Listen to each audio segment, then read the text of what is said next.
And that's what the ancients were trying to basically express and taught, is that your insight, your wealth of information does not come from something that you read, okay?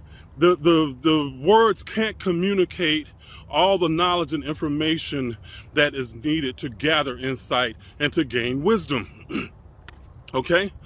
So when we're talking about the divine feminine, understand that this idea is first, it's represented by a female, but the female is more, it's a metaphor, okay? And it is put in the context of using the female body to express a more abstract metaphysical concept, something that is above and outside our physical experience necessarily, okay?